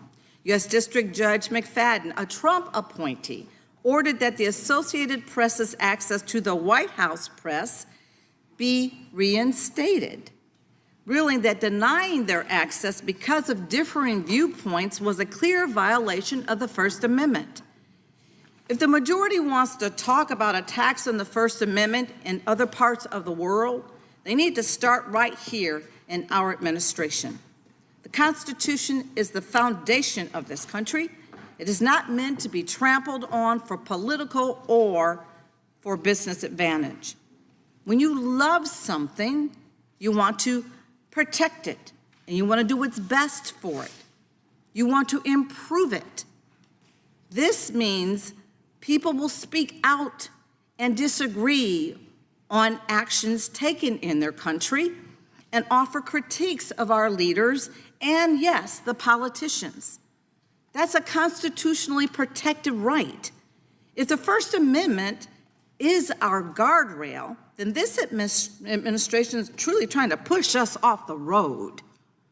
This government should be strong enough to accept any criticism without violating people's rights and offending the man in the White House. Professor Kay, I have a question, just one question for you. Based on what you've seen since this January, if our colleagues in the majority continue to pretend that our First Amendment rights are not under attack here at home, what could this mean for our country within the next 3 years? Thank you for that question. I think that as we look at the current moment and the current situation for our media, for our universities, for people's access to information generally, particularly access to health information, I think it portends really very problematic and dark days ahead. Will we be able to have access to information that makes us informed parents or informed citizens, able to make voting decisions? I think that's the kind of future that we should expect if we don't recognize this situation. And I think that the tenor of the conversation could at least recognize that there are violations of fundamental rights to freedom of expression by this government right now. At least recognize it. I know that Democrats in the last 5 years called out the Biden administration from time to time when it did things that it thought was inconsistent with free speech values. I think having that kind of honest discussion and then some real constraint is where the committee should be heading. Thank you so much. I encourage everyone that sees nothing wrong with this administration's retaliatory attacks on expressions of our First Amendment to consider just how much you are willing to give up to appease this man in the White House. At this time, I'd like to yield the remainder of my time to our ranking member. There's no time left to yield. I think the gentlelady yields back. I do have to run to another commitment. I will be back in 20 minutes. We will have Mr. Knott take over as chair. Mr. Farage, if you have to leave, I look forward to visiting with you sometime later, hopefully. I do, but thank you very much. Thank you for your testimony. Could I just ask you to stay for one more, Mr. Farage? The gentleman from Alabama is recognized for 5 minutes. Thank you, Mr. Chairman. Mr. Farage, I enjoyed Milwaukee at the Harley-Davidson plant with you. That was a great evening. So, question for Mr. Price or Mr. Farage. One requirement for speech to be censored as a false communication offense under the OSA is that speech must cause non-trivial psychological or physical harm. What is non-trivial psychological harm? I honestly don't know. And that's the problem with this legislation. It's so open-ended, it could mean anything. It leaves this entirely in the hands of local police forces to make their decisions. And the other disturbing element of this is that much within this act can be changed on a whim by a government minister, or at the other end, it can be interpreted by Ofcom in ways that it sees fit. You know, this is not good legislation. It's totally open-ended. It could literally mean whatever you want it to mean. And local law enforcement, I guess, can make that decision on who they decide to prosecute and who they do not. Have we seen it tending one way or the other? I know we've talked about a couple of cases in here. Are there certain people being targeted, you think, with OSA? Well, that's the fear, isn't it? The fear is that certain communities will be acted upon more harshly than other communities. That creates the impression of a two-tier country. That then breaks down trust in law and order, the democratic system, and everything else. I thought what was interesting overnight was that the boss, Sir Mark Rowley, the boss of the Metropolitan Police, has said, look, we arrested this guy at Heathrow because we had to under the law, but they've thrown it back to the government to say, come on, can you just define more clearly what you want this legislation to mean? And that's why I think it's rotten legislation. It impacts us in ways that we can't yet foresee. It impacts potentially Americans and American businesses, and it needs to be gotten rid of, and we need to start again. So, Mr. Price, talking about affecting American businesses, I guess Europe's 440 million people, the U.S. is 300 million people. How do these companies, what do you see down the road for these platforms, these social media platforms, these companies that feel like they have to try and comply if they're going to do business in Europe. If in fact we don't repeal this OSA thing, which I hope Mr. Farage is able to do that with his leadership at some point in the near future. So how does this play out for our companies, Mr. Price, and for free speech in Europe in general?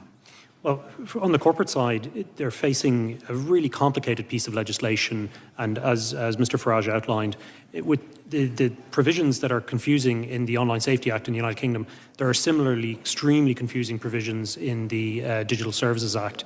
So the mindset has to be one normally of compliance. One company has stood up to this whole regime and is challenging it at every level, and that's X. I hope others join and do the same, because the European Commission, though, really has been quite threatening. You'll recall the Thierry Breton letter, of course, about the Elon Musk's interview with then candidate President Trump. And you'll also see that other members of the Commission have made threatening remarks against companies as well on these so-called voluntary codes of conduct. When X and Google left one of the codes of conduct, a European commissioner said, well, of course they are voluntary, but we note that you've left them and we'll still hold you on the obligations. And you have Thierry Breton saying as well, you can run, but you can't hide if you leave the codes of conduct. So the whole thing is designed to force compliance. And the hammer that they have, of course, is these enormous crippling fines. It's like 10% on global revenue, if I understand correctly. So for some of these companies, that's a pretty tremendous fine. Absolutely, yeah, of turnover. And I guess, could you, as we're looking through this, it's like almost like people could claim that they were offended or hurt. You hurt their feelings, and then all of a sudden you're a target of this investigation. Is that right, Mr. Farage? Is that kind of? Yes, and frankly, under free speech, we should be allowed to cause offence. And that happens quite often. I should be able to offend you. You should be able to offend me. And provided we know what the limits are, and the limits I think we fully understand of incitement, for example, then we have to get back to, a much freer way of living. And if people say rude things and we don't like them, well, we just ignore them and get on with our lives. Like today when you were accused of Russian collusion, I guess. That was pretty offensive. Well, I remember the Russia hoax very, very well. We had shades of it earlier on this morning. But, that's what I was thinking. But not much more than that, I'm pleased to say. Well, thank you. And Mr. Chairman, with that, I'll yield back. Thank you. And we're going to have to go, Mr. Chairman, but thank you very much. Mr. Farage, you can blame it on me. One more. Oh, you're avoiding me. Mr. Farage, thank you. The chair now recognizes the gentleman from New York, Mr. Goldman. I'm sorry to see you leave, Mr. Farage. I actually had much that we agree upon and was looking forward to your testimony, because it is on free expression in Europe, the censorship, the arrest for offensive posts, the chilling effect it all has on speech.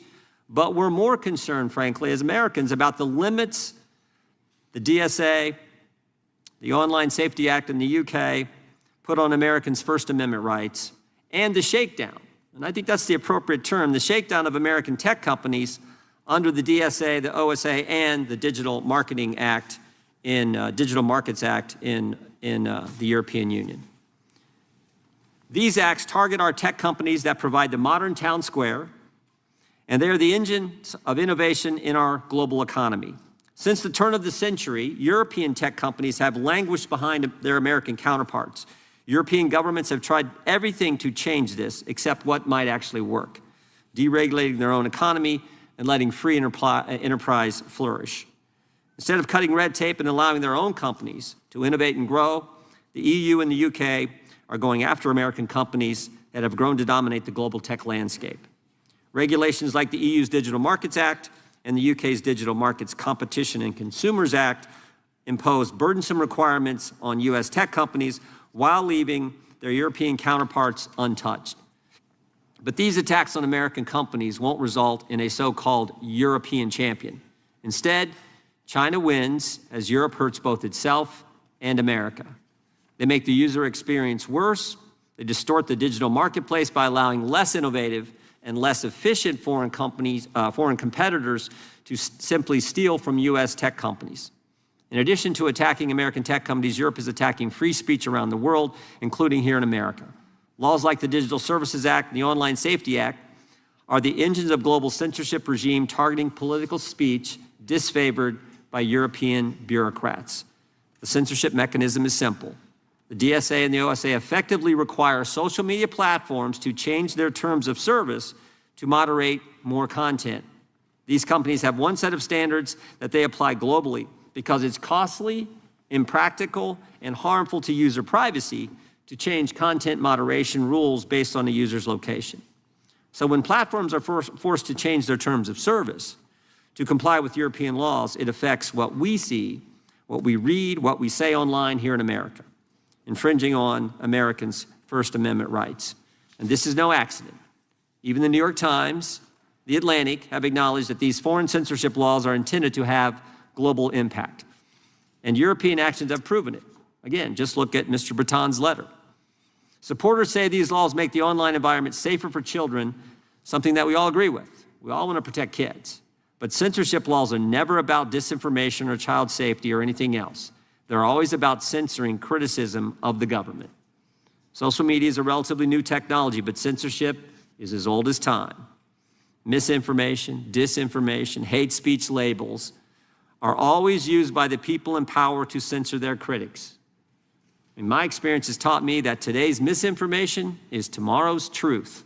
And we have seen it time and time again. I always like to point out, everything the government told us about COVID turned out to be wrong. Everything our government told us about COVID. I'm not even talking about Europe here. Everything. They told us that the virus didn't come from a lab. Sure looks like it did. They told us it wasn't gain-of-function research done at the lab. Yes, it was. They told us it wasn't our tax money used at the lab. Yes, it was. They told us vaccines. They told us that the vaccinated can't get it. They told us the vaccinated can't transmit it. They told us masks work. They told us 6 feet social distance was based on science. And they told us this was the first virus in history where there's no such thing as natural immunity. They were 0 for 8. And yet they're going to define with some disinformation governance board what we can say, what we can tweet, what we can read, what we can post. You got to be kidding me. As RFK Jr. testified before our committee, never forgot what he said. He said, when you look at history, it is never the good guys who are for censorship. It is always the bad guys, and that's our concern. We need debate. The best way to answer bad speech, wrong speech, stupid speech, crazy speech, even hate speech is more speech. We need the First Amendment. Our committee will continue to move legislation that protects free speech from threats, including threats from abroad. And with that, I now recognize our ranking member for his opening statement. Thank you kindly, Mr. Chairman, and welcome to our witnesses. I imagine that in a hearing about threats to freedom of speech abroad, we might hear from a Russian dissident about Putin's massive violations of political freedom, or the death of Alexei Navalny in prison, or perhaps a Chinese pro-democracy activist about President Xi's attacks on free speech in Hong Kong, Tibet, Xinjiang, or the persecution trial of Jimmy Lai, or maybe a journalist about the Saudi Crown Prince's assassination of Jamal Khashoggi, the Washington Post writer who demanded freedom from religious persecution and oppression in Saudi Arabia. But no, the dictators of the world have got nothing to fear from this hearing. The Republicans called it to attack our democratic allies in Europe. The star witness is not a human rights leader like Navalny, but a far-right, pro-Putin politician who leads the UK Reform Party, a party that has 4 members out of 650 members in the parliament. He calls England an authoritarian regime, while saying that Vladimir Putin is the world leader he admires the most. Well, this hearing mimics Vice President J.D. Vance, who went to the Munich Security Conference in February. In the first 2 minutes of his speech, whitewashed the world's leading autocratic regimes, proclaiming that the threat that worries him is not Russia. It's not China, he said, but rather it's our European allies. Amazing. Republicans are promoting far-right parties in Europe, like Alternative for Deutschland, Reform UK, and Rassemblement National Français, and ignoring massive repression in Russia, China, Pakistan, Saudi Arabia, and among all the autocrats of the world. Republicans are vilifying European liberal democracies simply for engaging in the kind of line-drawing exercises that we Americans engage in under our First Amendment with respect to the epidemic of child pornography, protecting children from other harmful content, defamatory speech, online scams and false advertising, and speech inciting riots and imminent lawless action. All forms of speech that the First Amendment does not protect and whose tricky contours must still be drawn by law. We could have a meaningful hearing on this complicated subject, but this hearing's just a drive-by hit against a strong Democratic ally to benefit a Donald Trump sycophant and wannabe. But it's even worse than this. Not only are our colleagues ignoring intensifying repression in the world's dictatorships, they're also trying to distract the world from the attack on freedom taking place right here in America every single day. Americans aren't worried about the EU or the Online Safety Act in the UK. We're not worried about white nationalists not having enough license to incite lynch mobs to set immigrants on fire in their bedrooms. Americans are worried that Donald Trump is working to rewrite and whitewash American history in our museums, our textbooks, and our national parks, to destroy PBS, NPR, and public broadcasting, to ban books in our libraries, and to censor any news stories critical of him by installing political henchmen in private broadcast rooms. Americans know that academic freedom is in danger when the administration cancels and withholds billions of dollars in scientific and medical research funding from American universities, even for urgent life-saving studies about breast cancer or heart attacks, as a way to force schools to impose government orthodoxy on curriculum, hiring, admissions, and any student and faculty speech that MAGA considers politically incorrect.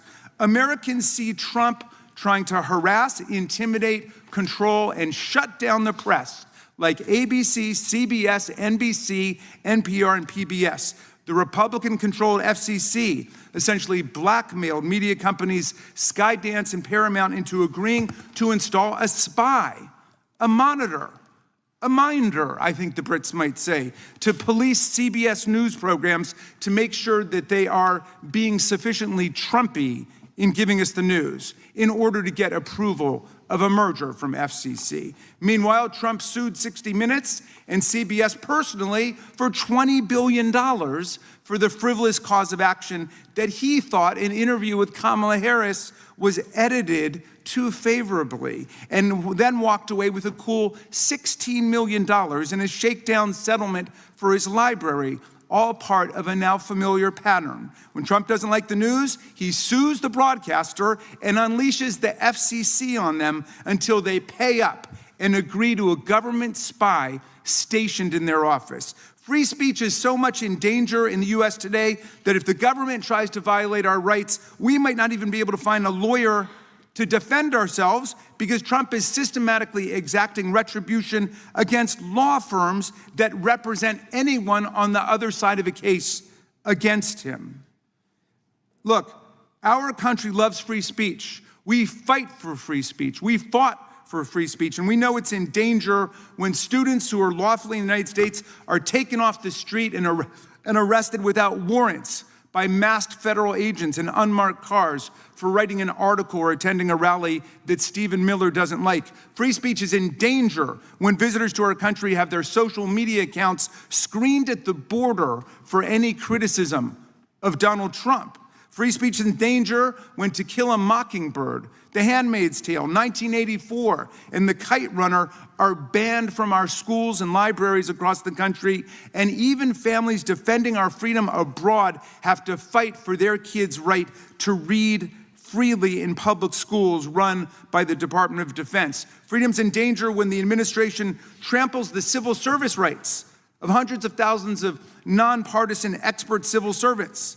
These civil servants have been protected against political discrimination for more than a century to maintain the excellence and independence of our federal workforce, but they're now being fired simply for doing their jobs, like prosecuting violent criminals and insurrectionists who try to overthrow our government and attack our police officers, or because they honestly gave honest economic information and labor statistics to the public. These honorable civil servants are being fired because they won't be the political hacks Trump demands that they be. When private comments made by federal employees are scrutinized for anti-Trump bias and they can lose their jobs because of it, then we've entered the realm not just of Vladimir Putin, but of Joseph Stalin. Now, Mr. Trump and Mr. Farage both claim they're protectors of free speech, but they only want to protect speech they agree with. In the UK, Mr. Farage is openly promoting the abolition of the Human Rights Act of 1998 to be replaced with a British Bill of Rights that limits the right of free speech to British citizens and legally sanctioned residents. He complains that racist threats against immigrants are not protected free speech while he proposes to strip migrants, tourists, and perhaps even visiting American congresspeople of any free speech rights at all. I had my own close encounter with that when Mr. Farage and his team presented for more than an hour in a conversation we had about free speech. And after 3 minutes of talking, he cut me off and terminated the meeting because he didn't like what I was saying. That's the kind of free speech he's committed to. There is a free speech crisis in America today, but there's no free speech crisis in Britain. UK Prime Minister Keir Starmer has not shut down GB News, where Mr. Farage has his own show, just because Mr. Farage has used his airtime to call for banning peaceful protests that he disagrees with. No one has stopped him from going on Russian TV 17 times and saying also and repeating that the one world political leader he most admired was Vladimir Putin, even though Vladimir Putin is a war criminal and a dictator who has regularly interfered in other countries' democratic elections. No one has stopped Mr. Farage from parroting Putin's absurd talking points, like when Farage claimed that NATO, the US and Britain, provoked this war in Ukraine. For a man who fashions himself as some kind of a free speech martyr, Mr. Farage seems most at home with the autocrats and dictators of the world who are crushing freedom on earth. Mr. Farage wants to get rid of the Online Safety Act in his country, a law shepherded by the Conservative Party and implemented by the Labour Party, which bans child pornography online, protects children from harmful content, forbids non-consensual pornography and other unlawful content. He should go and advance the positions he's taking here in Congress today in Parliament, which is meeting today, if he's serious about it. To the people of UK who think this Putin-loving free speech imposter and Trump sycophant will protect freedom in your country, come on over to America and see what Trump and MAGA are doing to destroy our freedom, kidnap college students off the street, ban books from our libraries, militarize our police and unleash them against our communities, take over our universities, wreck our professional civil service, and turn the government into a money-making machine for Trump and his family. You might think twice before you let Mr. Farage make Britain great again. I yield back. The gentleman yields back. I would just point out that the encounter that the ranking member had with Mr. Farage was a little different at my recollection than how it was described. And I would also point out that the gentleman alleges there's no free speech in America under President Trump, while his staff member is holding up countless number of articles criticizing the Trump administration. I think that's a little bit of a well, let's say that's not how I think it actually goes. So we now will introduce today's witnesses. We will start with the Right Honourable Nigel Farage. Mr. Farage is a member of Parliament from Clacton and the leader of the Reform UK Party. He is also a television host and was a leading proponent of the Brexit campaign. Mr. Lorcan Price is an attorney with the ADF International, a nonprofit organization that works to protect religious freedom, free speech, parental rights, and the sanctity of life. Before joining ADF International, he was an attorney in Ireland. Mr. Morgan Reed is the president of the App Association, a trade association comprised of app developers and connected device manufacturers. He routinely testifies before Congress on matters of interest to his members, including artificial intelligence, competition, and other issues. And we have Professor David Kaye. Mr. Kaye is a clinical professor of law at the UC Irvine School of Law. Professor Kaye previously served as the United States Special Rapporteur on the promotion and protection of the right to freedom of opinion and expression. We welcome our witnesses and thank them for appearing today. We will begin by swearing you in. Would you all please rise and raise your right hand? Do you swear or affirm under penalty of perjury that the testimony you're about to give is true and correct to the best of your knowledge, information, and belief, so help you God? Let the record show that each of the witnesses answered in the affirmative. You can, thank you, please be seated. Please know that your written testimony will be entered into the record in its entirety. Accordingly, we ask that you summarize your testimony in 5 minutes. I think we'll just go down the line, and we will start with Mr. Reed, then Mr. Price, Mr. Farage, and then Professor Kaye. So, Mr. Reed, you're recognized. 5 minutes. My name is Morgan Reed, and I'm the president of ACT, the App Association. Our members are small and medium-sized tech companies from your districts and around the world. We build and sell the apps and the products you love. If you're scheduling a haircut, tracking your productivity at work, or using online tools to train your employees, it's likely one of my members made that happen. I'm here to tell you that our European members are just as good, just as smart, and just as entrepreneurial as our American members. Whether it's Clement Savage in France, Mitchell Volkring in the Netherlands, or Mark Thomas in the UK, their companies are busy trying to change the world. The difference between them and our American members can be seen in the ever-growing wall of ex-ante regulation and compliance requirements from an EU government that is constantly asking how government can be more involved rather than less. Unfortunately, the DMA is a perfect encapsulation of the problem.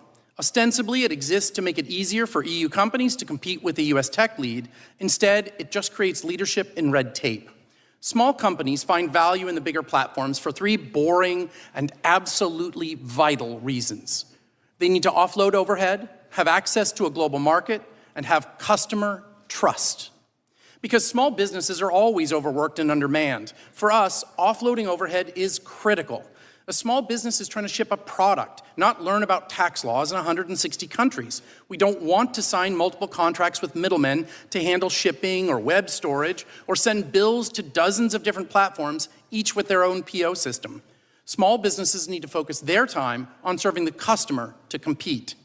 And of course, to grow your small business, you need customers. And that means access to a global market. If your product has fewer than 100 customers in your state, that's a hobby. But 100,000 customers worldwide, that's a business. Nearly every one of the DMA's designated gatekeepers are actually gateways to a global market. But you might say, Morgan, the internet itself is a global market. And we would agree, but the internet lacks one key characteristic: trust.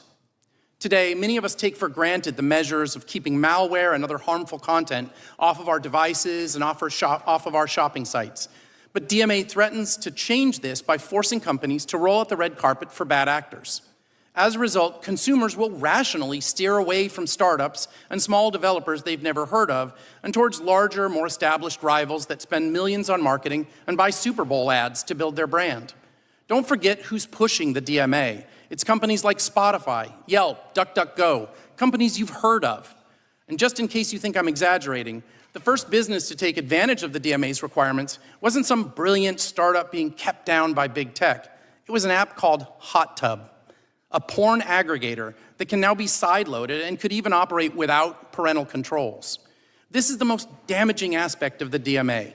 By forcing the gatekeepers to remove features or capabilities that would keep bad actors off your smartphone and out of your wallet, the DMA demands the world adopt a flea market model, where anybody with a plastic folding table and some boxes that fell off the back of the truck are given the same access to consumers as legitimate businesses. For small businesses, we want the platforms to provide us with ever-improving tools, features, and pricing models to make it attractive. We don't love the big platforms, we do business with them. Because without our products, their platforms aren't worth very much. Without their tools, our overhead goes up, our speed goes down, and trust goes out the window. If we have any ask of the platforms, it's for them to do more, not less. We want them to do more to reduce overhead, more to protect our intellectual property, and do more to maintain those trust relationships. And into this relatively straightforward business arrangement, Europe has injected regulatory walls like the Digital Markets Act, the Digital Services Act, the Online Safety Act, our old friend GDPR, and the newest edition, the AI Act. These laws aren't there to lower friction. They are, as Teresa Ribera at the European Commission puts it, focused on creating a culture of compliance. That's a quote. While an ever-thickening wall of overlapping regulations is exactly what compliance lawyers want, it's not what innovators want. It's not what small businesses want, and it's not what customers want. We ask you to reject the European regulatory culture and instead focus on a culture of opportunity and innovation. Small businesses never succeed if we can't beat the red tape. Thank you very much for your time, and I look forward to your questions. Thank you, Mr. Reed. Mr. Price, you're recognized for 5 minutes. Thank you very much. Good morning, Chairman Jordan, Ranking Member Raskin, distinguished members of the committee, ladies and gentlemen. My name is Lorcan Price. I am a barrister and legal counsel for ADF International, and I'm very happy to come here today to speak to you about the perilous situation for freedom of expression in Europe and why it matters for Americans. I do this on the basis of my experience litigating in speech and religious liberty cases before the European Court of Human Rights. However, today, principally, I wish to address the Digital Services Act of the European Union. But before I do that, I'd like to set the scene briefly by telling you how bad things have become in Europe and the United Kingdom, and very much building on the remarks of the chairman. Because when I met some of the members of the committee in Europe recently, I think that there was a genuine element of surprise and disbelief about the state of affairs in Europe. I'll give you some examples. In Finland, our client, Päivi Räsänen, a member of parliament, is now in year 5 of a prosecution for simply posting a verse from scripture on Twitter. Our client, Rose Doherty in Scotland, a 74-year-old grandmother, was arrested by offering to have consensual conversations for people. Adam Smith-Connor, an army veteran, was prosecuted for praying silently in his head in England. And just yesterday, you'll have seen that the UK police arrested a comedian and fellow Irishman, Graham Linehan, a person I know well, for tweets about gender ideology. German pensioners are having their homes raided and are being prosecuted for insulting politicians. Indeed, one member of the Green Party in Germany has over 700 criminal complaints outstanding for insult.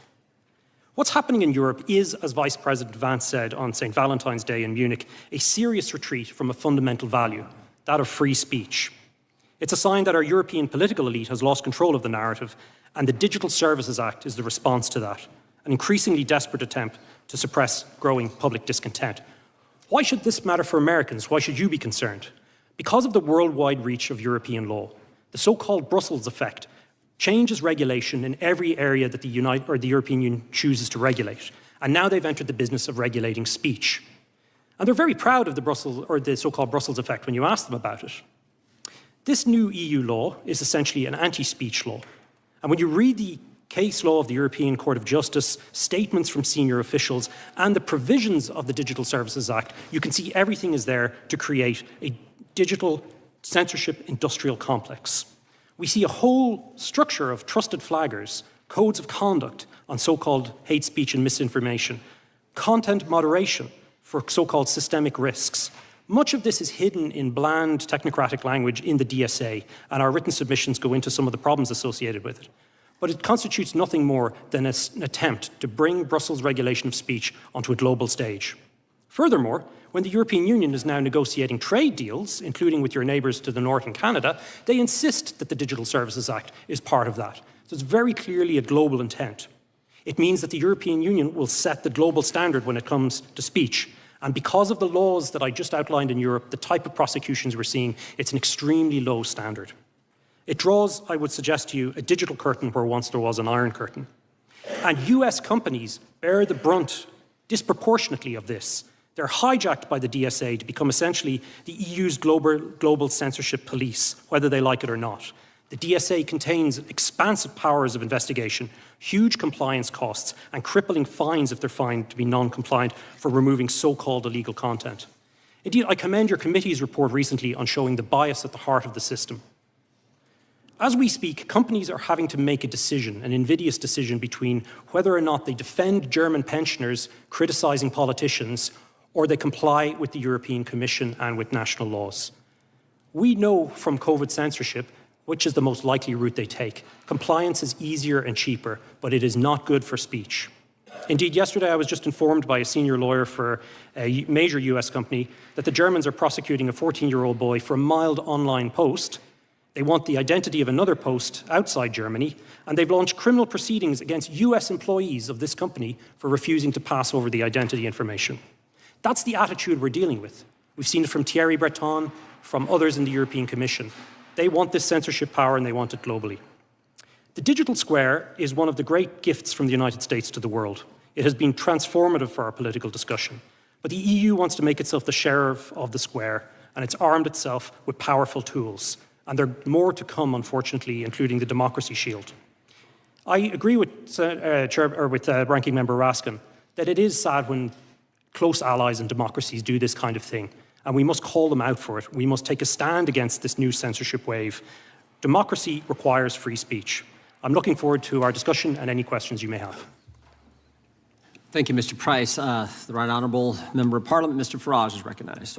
Well, thank you very much indeed. Good morning, everybody. Thank you, Chairman Jordan, for inviting me here today. And it turns out, with news in the last 48 hours, to have been really rather timely. I'm delighted to reacquaint with the charming Mr Raskin. That was delightful testimony you gave me earlier on with your speech. But hey, that's fine. You can say what you like. I don't care.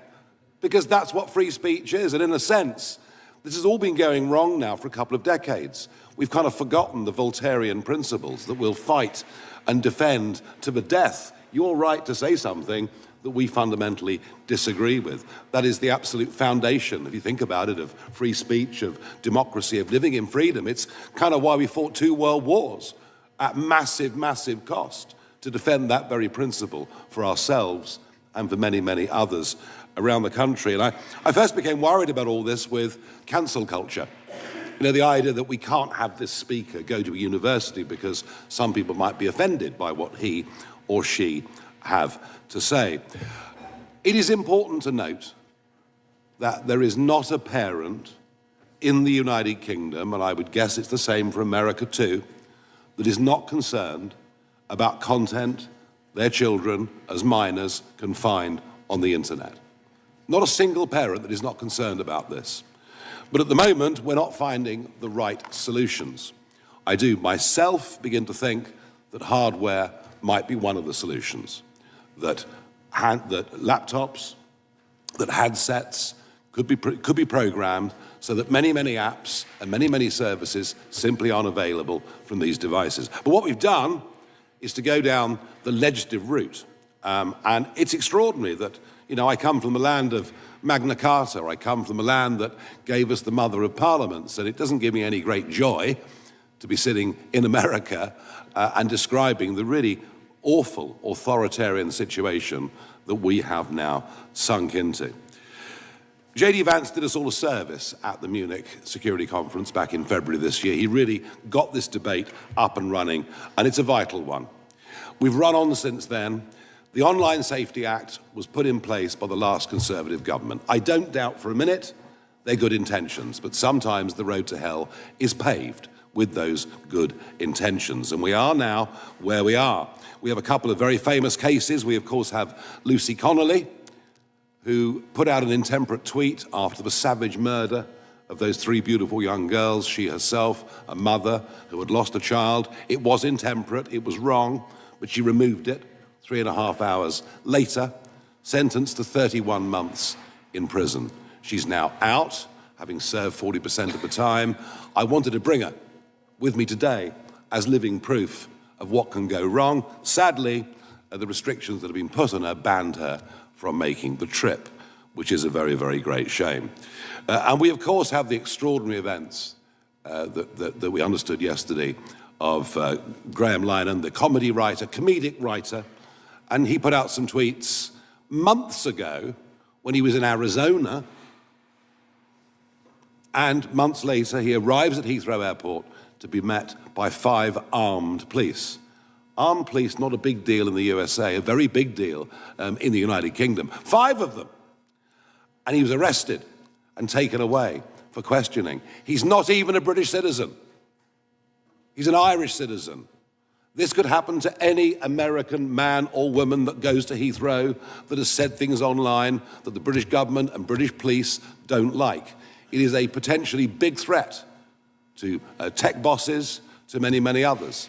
This legislation we've got will damage trade between our countries, threaten free speech across the West because of the knock-on rollout effects of this legislation from us or from the European Union. So I've come today as well to be a klaxon, to say to you, don't allow, piece by piece, this to happen here in America. And you would be doing us and yourselves and all freedom-loving people a favor if your politicians and your businesses said to the British government, you've simply got this wrong.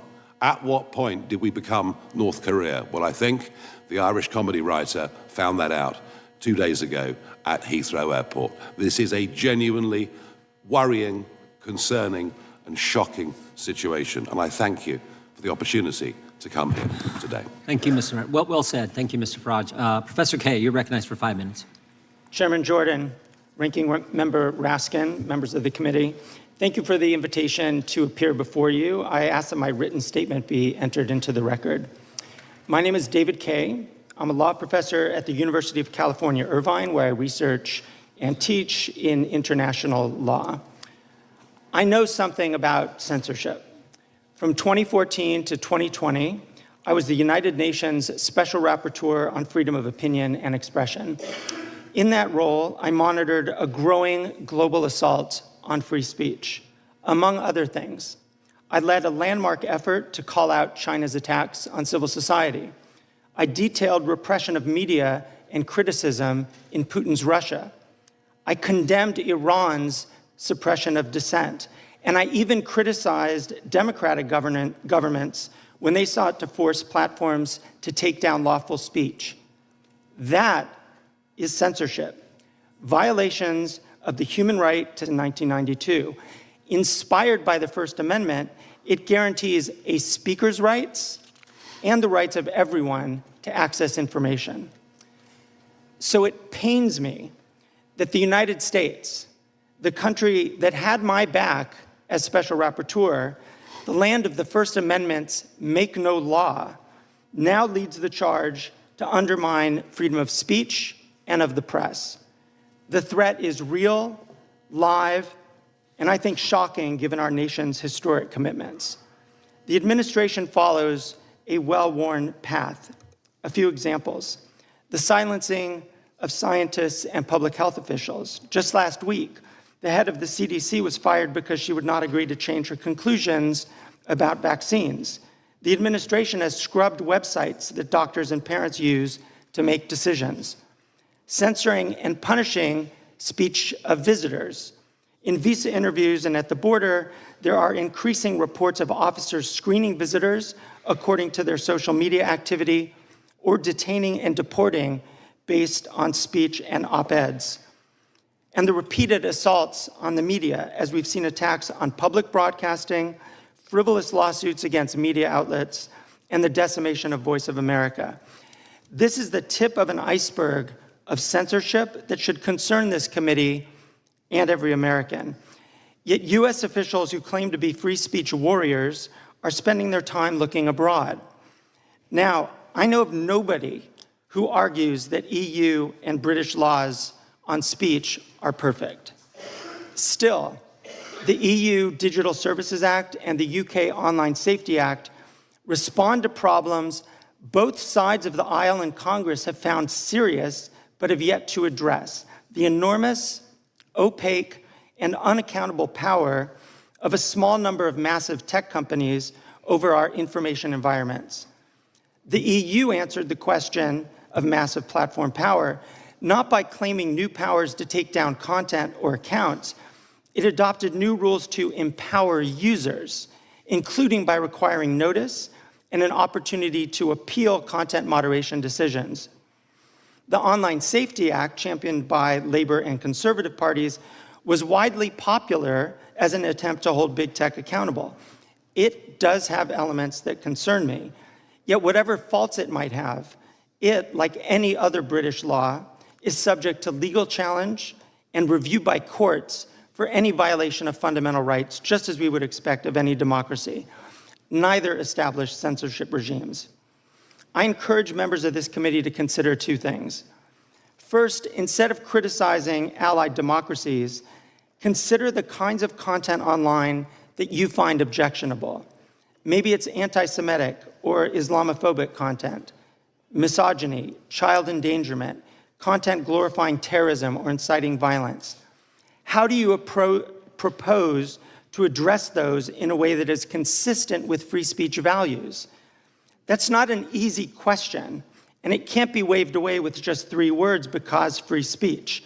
The EU and the UK have made their choices subject to democratic judicial oversight and acting in good faith. I think this committee could do the same. Second, this committee has the obligation to protect Americans' freedom of expression here at home. The administration is putting freedom of expression under direct attack, and I think oversight and constraint from this committee would make quite a bit of sense. That, I would respectfully submit, is the real threat to American speech and innovation, and I look forward to your questions. Thank you. Thank you, Professor. The chair, we'll now proceed under the 5-minute rule. The chair now recognizes the chairman of the subcommittee, Mr. Fitzgerald. Thank you, Chairman Jordan. Well, one of the things we found out on our trip through Europe was that the U.S. innovates, China duplicates, and now the EU regulates. Mr. Reid, I have a question for you first. Reports estimate that complying with the EU's Digital Markets Act, the DMA, could cost American companies up to $1 billion every single year. That's not just a number on a page. Those costs ultimately fall on American workers, who will see fewer jobs, on consumers, who will face higher prices and fewer choices, and on entrepreneurs, who will have a harder time competing against subsidized foreign rivals. Mr. Reid, is it correct that these compliance costs affect our economy? And what does it mean for America if Europe is allowed to impose these kind of costs on U.S. innovation? The short answer is yes, absolutely. The more detailed answer is that unfortunately that Europe has taken an ex-ante approach to regulation. The United States has always done well with an ex post. As a small business entrepreneur, I actually want fraud to be gone after. I want deceptive practices to be reduced. But unfortunately, what we see in the EU is an ex-ante process that ups my compliance requirements without actually giving customers the certainty of the result. So it's absolutely raising costs. And for American developers, we see one of the largest problems is how do you get to those European customers if the first tranche you hit is paying a compliance lawyer to meet all of these tests? Thank you. Mr. Price, our Federal Trade Commission Chairman Ferguson has warned the government regulation can stifle, obviously, competition and innovation, and in many cases, the government itself becomes the most dangerous of all the monopolies. Isn't it the DMA, is the DMA a perfect example of that? It kind of weaponizes and makes it burdensome with regulations. Can you give me your comments on the DMA and what do you think the status is right now? I certainly agree that European regulation generally slows down competition. It creates a situation whereby companies are unable to innovate with any degree of speed because they're constantly looking over their shoulder towards regulators around compliance. DMA, a very good example of that. Not just the DMA, though, of course, you have the General Data Protection Regulation, GDPR, you have the DSA, the Digital Services Act, and constantly more and more being added. It's been estimated in the digital market space alone since 2016, 30 pages of regulation existed at the time. We're now over 1,000 and growing. So the European Union's response to American innovation is more and more regulation, generally around nebulous concepts like safetyism and protecting consumers, but very often just, particularly with the DSA, to create, unfortunately, a censorship industrial complex, as I outlined. DMA, very good example of that as well. Thank you very much. Mr. Reid, if I could come back to you, President Trump just secured a landmark commitment from the EU to address unjustified digital trade barriers. It was part of the US-EU trade deal. I'm hopeful that this will result in the EU kind of removing, and a lot of people we talked to in Europe when we were there said that there was a possibility that they could pull back on some of this. What action could President Trump take to hold the EU accountable to their commitment?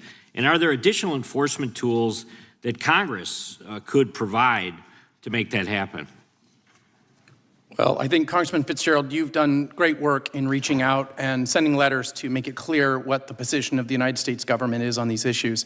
The reality is that the Europeans themselves, through the Draghi report, are recognizing that they have done a lot to harm those very same